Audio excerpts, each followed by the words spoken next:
Hi, this is Kurt Ricks, and this is my Module 10 CSV regarding the parental apathy case study.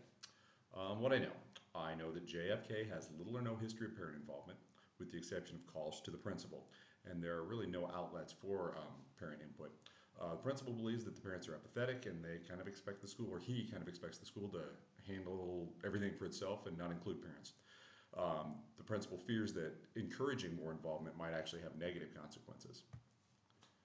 I've repeatedly, as the role player here, expressed interest in fostering more involvement. Now suddenly the principal has kind of concurred with me and is allowed me to hold a parent meeting, but only 8 parents show up. So I guess one question overriding here is should we proceed with the meeting?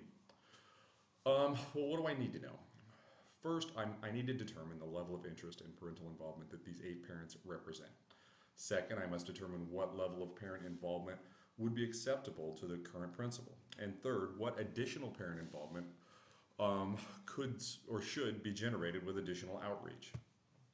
So the problem, I guess, to state would be, what can building administration, which is me, do to investigate, promote, and maintain positive, sustained parent involvement here at JFK? My first step was to go ahead with the parent meeting as planned. Assuming I share the room with a reasonable and motivated few, I'll use this time as an opportunity to develop relationships with these 8 parents, to ascertain their motives for attending, their willingness to become involved parents, and their specific goals and concerns regarding their children's education. And finally, their assessment of the community dynamics that need to be considered when looking into increasing parent participation.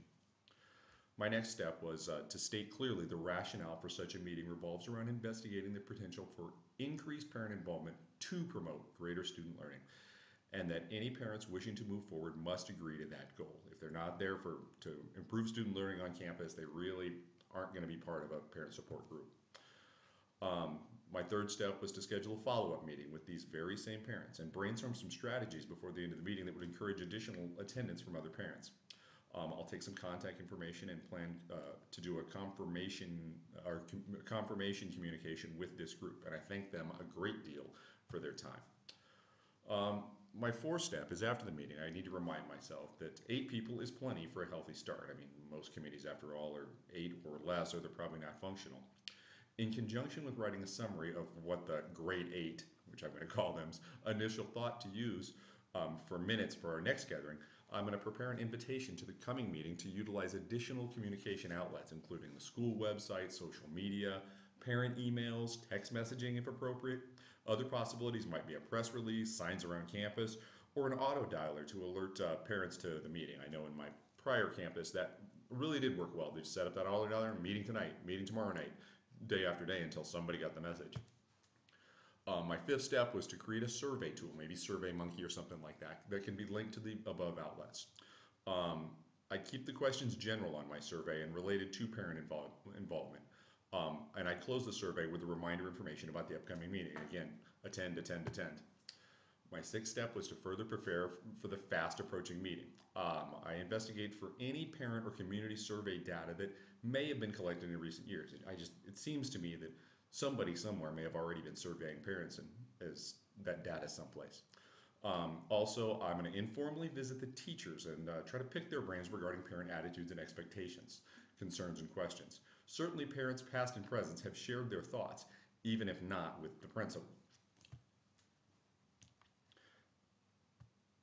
I'm going to use this new information to prepare a bullet list of pros and cons about the school that I could present to the parents based on their own prior input at the meeting. In the final days before the meeting, I'm going to avail myself to as many parents as possible, asking them to attend, and where that is not possible, asking them to please complete the online survey. I incorporate survey data into my report from my teachers' comments as well. On meeting day, I need to remember to expect a low turnout. This is a community without a history of parental collaboration. Any parents that attend are valuable. The goal of this meeting is to inform parents about the cares and concerns of one another and to demonstrate my individual willingness to assist them in becoming active participants in a campus community. My final step is to remind them that comments should remain positive and constructive. I must be willing to offer my time to stay late and hear every grievance from every parent at the meeting. If they want to complain during the meeting, I've got to give them the opportunity to do it afterwards. so long as during the meeting things remain forward-looking. By meeting's end, I should have added to my parent support or contact list and should be able to promise a summary to be delivered within a day or two. Lastly, I'm going to remind my parents of further meetings of this new parent support group will be forthcoming. So regarding successful for all students and whether this parent support group is really a factor in that, I think the driving motivation behind a parent support group must be student success. Often parent involvement on campus focuses on maximizing the success of the already successful. Involved parents are easily stereotyped as upper socioeconomic, with stay-at-home parent willing and able to see to the gains of their own individual advantaged child. The challenge here is to create a diverse group of parents and not be content to leave the non-typical parents out of the loop. This will require recruiting from all walks of parent life. It might mean including or even encouraging attendance from parents that may be disruptive or confrontational. But only through accepting a diverse base of parents for the new PSG can all students be included and benefited. To further that, my initial goals should now have been reached. I have satisfied my principal by generating ongoing parent involvement without creating what he fears would be a cumbersome PTA. And I have established maintainable and innovative lines of communication between a diverse base of parents. To conclude that, I hope I've established ground rules for constructive and continued involvement toward the common goal of student achievement. I've committed to ongoing pursuit of diversified PSG and to promote all student learning. As I reflect on the process of my plan, as I worked through my plan, I was surprised how easily I moved from one thing to the next. I became confident that I could actually do this. With a start of only 8 people, promote a sustained group of involved parents. But I have to admit, in the back of my mind, I kept thinking to myself, careful what you wish for. Am I really doing the right thing? Have I rushed to satisfy my desire not to let down these 8 parents? Have I really analyzed my campus dynamics enough to push a PSG at this juncture? Did I dismiss my principal fears too easily? Does parent involvement, even when done well, equate to student gains as I have assumed and as frankly as the standards assume as well? More reflections. What will the teachers take from the PSG? Have I considered their thoughts or just used their prior recollections to further my own agenda? And what was my principal's motivation in suddenly being willing to involve parents? Did he support my objective, or was he just supporting me in the short term? And what of the parents that I've encouraged and recruited? Have I really taken the proper steps to be confident in their motivation and diversity? Or have I only pushed and empowered a self-serving few to a place of importance? Now, has collaboration contributed to this success? Have I created a collaborative environment that will foster student learning? I guess in closing, I ultimately do believe that parents, as defined by Standard 1, are the primary stakeholder in the field of educating. Involving parents is an imperative to creating an environment where all students succeed.